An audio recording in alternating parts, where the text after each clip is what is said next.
Hello everyone and welcome back to Science Class 7 channel. So coming to the next topic and that is transportation in plant. जैसे कि हमने transportation in human beings other organisms के ऊपर देखा, same way अभी हम लोग plants के ऊपर भी देखेंगे. सो पहला टॉपिक है transportation of water and mineral. कैसे वाटर और मिनरल एक प्लेस से दूसरे प्लेस तक जाता है, पहले हम लोग वो देखते हैं.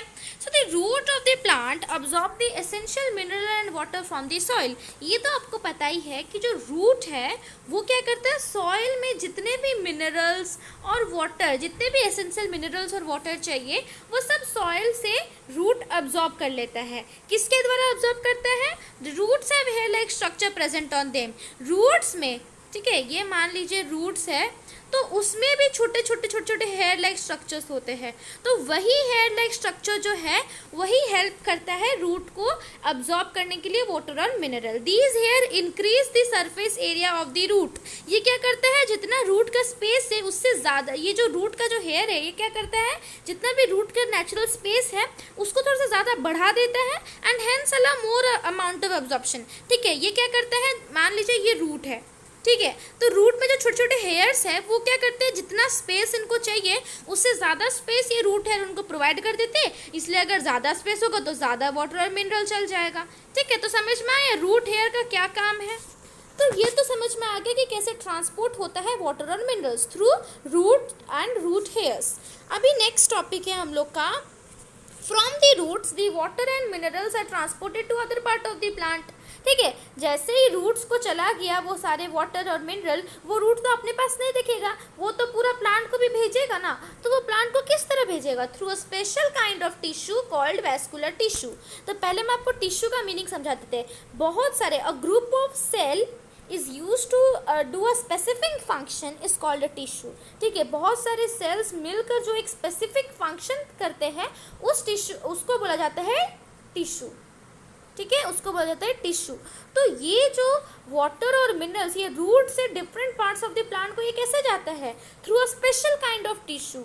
और वो टिश्यू का नाम क्या है, वैस्कुलर टिश्यू. ठीक है, वैस्कुलर टिश्यू को हमने 2 टाइप्स में डिवाइड किया गया है, xylem and next is phloem. ठीक है, सो पहले हम लोग देख लेते हैं जाइलम क्या होता है. जाइलम भी एक वैस्कुलर टिश्यू का ही पार्ट है, तो हम लोग इसको बोलेंगे it is a vascular tissue that is responsible for transporting nutrient and water in the plant. The root cell absorb water and mineral and transport it to xylem. Xylem carries it to other parts of unidirectionally without usage of energy. ठीक है, समझ में आया. इस paragraph में मेरे को ये समझ में आ रहा है कि जाइलम जो है वो भी एक वैस्कुलर टिश्यू का ही पार्ट है. तो उसका काम क्या है कि वो जितना भी रूट वाटर और मिनरल्स, जितना भी रूट वाटर और न्यूट्रिएंट्स को अब्जॉर्ब करता है, वो रूट जैसे ही अब्जॉर्ब कर लेगा अपने अंदर तो वो क्या कर देगा, the root cell absorbs water and minerals and transported to xylem. तो वो जाइलम को वो पहुंचा देगा और जाइलम क्या करेगा, वो different parts of the plant को पहुंचा देगा और इसमें कुछ एनर्जी का यूसेज नहीं होता है. समझ में आया जाइलम का फंक्शन. ये एक वैस्कुलर टिश्यू है जिसका काम क्या है, this is responsible for transporting nutrient and water in the plant. Nutrient और वाटर जितना भी चाहिए होता है प्लांट को, ये उसको ट्रांसपोर्ट करता है. कैसे, बिकॉज जो रूट सेल जो है वो वाटर और मिनरल को ऑब्जॉर्व करता है. ठीक है, ये जो रूट सेल है वो वाटर और मिनरल को ऑब्जॉर्व कर लिया and then transport it to xylem. वो ट्रांसपोर्ट कर देगा जाइलम और जाइलम क्या करेगा, वो different parts of the plant को वो ट्रांसपोर्ट कर देगा. और ये जो प्रोसेस में हम लोग का एनर्जी यूज नहीं होता है. समझ में आया what is the use of xylem. Now next is phloem. Phloem जो कि ये second part of vascular tissue. It is a vascular tissue that transport the food produced by the leaf to all part of the plant. This flow is bidirectional and utilizes energy. This is known as translocation. तो इसका मतलब ये है कि जैसे ही xylem का काम है वाटर और न्यूट्रिएंट को पहुंचाना different part of the plant root से. ठीक है, रूट से different part of the plant को पहुंचाना वाटर और न्यूट्रिएंट किसका काम है, जाइलम. सेम वे फ्लोएम का काम है, जो लीव जो फूड प्रोड्यूस करता है वो फूड को different parts of the plant को पहुंचाना काम है फ्लोएम का. ठीक है, जाइलम वाटर और मिनरल्स रूट से दूसरे पार्ट ऑफ द प्लांट को पहुंचाता है और फ्लोएम जो है वो फूड को, जो कि लीव से different parts of the plant को पहुंचाता है. ठीक है, समझ में आया डिफरेंस। और ये जो प्रोसेस, जो फ्लोएम का प्रोसेस है कि वो लीव से जितना भी खाना बन गया वो all the parts of the plant को पहुंचा देगा, ये जो प्रोसेस है इसमें एनर्जी का यूज़ होता है और इसको बोला जाता है ट्रांसलोकेशन। समझ में आया। Now next topic is that transpiration.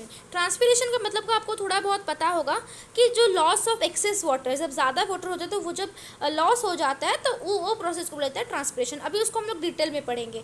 Sometimes not all the water that plant absorb is used by them. ठीक है, कभी कभी क्या होता है कि प्लांट का रूट जितना भी वाटर ऑब्जॉर्ब किया है, ऐसा नहीं कि वो जितना भी वाटर ऑब्जॉर्ब किया है सारा वाटर को वो अपना यूज़ में कर ले, नहीं, उनको जितना चाहिए होता है वो उतना ही ऑब्जॉर्ब करेंगे, बाकी सब वाटर क्या कर जाएंगे, hence they need to get rid of the excess water in them. तो जो बाकी सब वाटर है जो कि वो प्लांट को चाहिए ही नहीं होता, तो वो क्या कर देंगे, उसको वो यूज़ ही नहीं करेगा और फिर वो means they need to get rid, उसको बाहर निकालना होगा। तो कैसे बाहर निकालेंगे वो वाटर को? The loss of water in plant takes place through the process transpiration in which the water evaporate through the atmosphere through the stomata present on the leaves. तो कैसे वो अपना जो एक्सेस वाटर जो कि उनको चाहिए ही नहीं, वो उसको कैसे बाहर निकालेंगे? By the process called transpiration. Transpiration क्या प्रोसेस है? जब प्लांट में ज़्यादा वाटर हो जाता है तो उसको रिमूव करने के लिए एक प्रोसेस का नाम है ट्रांसपिरेशन। उसमें क्या होता है कि वाटर जो है, जो कि एक्सेस वाटर जो है वो इवापोरेट कर जाएगा, वो इवापोरेट हो जाएगा। किसके द्वारा इवापोरेट होगा? Through the stomata. पता है लीव्स में स्टोमाटा प्रेजेंट है, तो वो स्टोमाटा से जितने भी एक्सेस वाटर है वो सब लॉस हो जाएंगे। ठीक है, वो सब इवापोरेट हो जाएंगे इन दी एटमॉस्फेयर, वो फिर एटमॉस्फेयर को चल जाएंगे। ठीक है, जितना प्लांट को चाहिए वो उतना तो ऑब्जॉर्व करके अपना काम कर लेंगे, यूज़ कर लेंगे, बाकी सब वाटर ट्रांसपिरेशन की मदद से वो रिमूव हो जाएगा प्लांट से। ठीक है, तो चलिए देखते हैं स्टोमाटा का मतलब क्या है। Stomata are tiny pores present on the leaves that allow movement of gases and water through them. तो स्टोमाटा जो है वो टाइनी पोर्स, छोटे छोटे पोर्स होते हैं लीव्स के ऊपर। ठीक है, लीव्स के ऊपर होते हैं जो कि मूवमेंट ऑफ गैसेस और वाटर को अलाउ करता है। जैसे कि ये एक लीव्स है और इसमें छोटे छोटे स्टोमाटा है, तो ये जो स्टोमाटा क्या करते हैं, ऑक्सीजन को बाहर निकालना, कार्बन डाइऑक्साइड को अंदर लेना। ठीक है, ये सब जितना भी एक्सचेंज ऑफ गैसेस होता है या एक्सचेंज ऑफ या कि वाटर को बाहर निकालना, ठीक है, ये सब किसके द्वारा होता है? Through the help of stomata. समझ में आया? So this is all about transpiration. Next is that transpiration को हम लोग बहुत से डिवाइड किए गए, बहुत से पार्ट में आपको बताया गया है कि transpiration result in the absorption of water. जो ट्रांसपिरेशन होता है उसमें वाटर भी अब्जॉर्ब होता है। ये कैसे हो गया? हमने तो ट्रांसपिरेशन पढ़ा था लॉस ऑफ वाटर, तो यहाँ पर अब्जॉर्प्शन ऑफ वाटर कैसे आ गया? चलिए देखते हैं।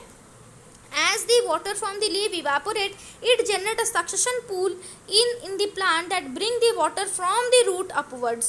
तो क्या होता है कि ट्रांसपिरेशन मतलब वाटर जो है, एक्सेस वाटर जो है वो इवापोरेट कर जाएंगे, तो इससे क्या होता है कि एक सक्शन पूल जनरेट होता है, एक सक्शन पूल टेक्स प्लेस करता है। तो वो क्या करते हैं, रूट से टोटल अपवर्ड जितना भी एक्सेस वाटर है वो सबको खींच के बाहर निकाल देगा थ्रू ट्रांसपिरेशन प्रोसेस। ठीक है, ये है first thing that how transpiration result in the absorption of water.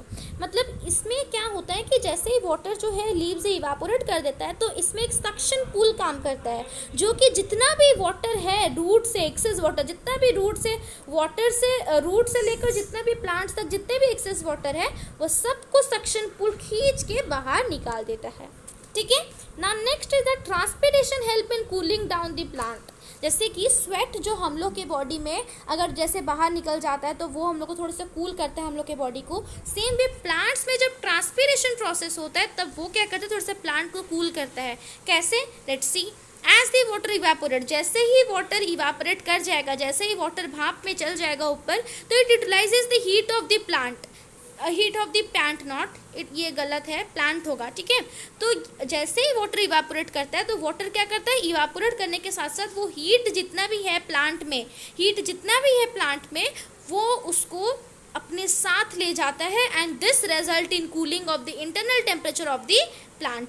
समझ में आया? सो जो ट्रांसपिरेशन क्या करता है, प्लांट को थोड़ा सा कूल भी करता है। कैसे? बिकॉज जैसे ही एक्सेस वाटर इवेपोरेट करेंगे, वो वाटर क्या लेते जाएंगे अपने साथ? हीट। जितना भी प्लांट में हीट होता है वो सबको वो अपने साथ ले जाएंगे और इवेपोरेट कर जाएंगे, और इसी से थोड़ा सा प्लांट को नॉर्मल थोड़ा सा इंटरनल टेम्परेचर जो होता है वो थोड़ा सा कूल हो जाएगा। ठीक है, समझ में आया? So this is all about that how transpiration result in the absorption of water, how transpiration help in cooling down the plant, transpiration, what is transpiration, and about transportation of water and minerals. ठीक है, I hope that this transportation in plant whole topic is clear to you. थोड़ा सा लंबा topic था ना, इसलिए हम इसको एक ही वीडियो में ख़त्म कर लिए। साथ ही साथ हम यहाँ पर chapter number 11 transportation in animals and plants chapter भी कंप्लीट करवा ले एक्सप्लेनेशन। अगर आपको इस चैप्टर में कहीं पर भी डाउट हो तो आप मेरे को कमेंट सेक्शन में बता सकते हैं। ठीक है, and one thing that I am going to tell you that इस चैप्टर इसी वीडियो में, ठीक है, इसी वीडियो में हम आपको chapter number 10 respiration in organisms का जो प्लेलिस्ट लिंक है वो हम आपको इस वीडियो के डिस्क्रिप्शन बॉक्स में दे देंगे। सो वीडियो एंड होने के बाद आप ज़रूर डिस्क्रिप्शन बॉक्स चेक करें। ठीक है, so this is all for today, and yes, in the next video we will be doing the exercises part of this chapter number 11 transportation in animals and plant. Okay, thank you.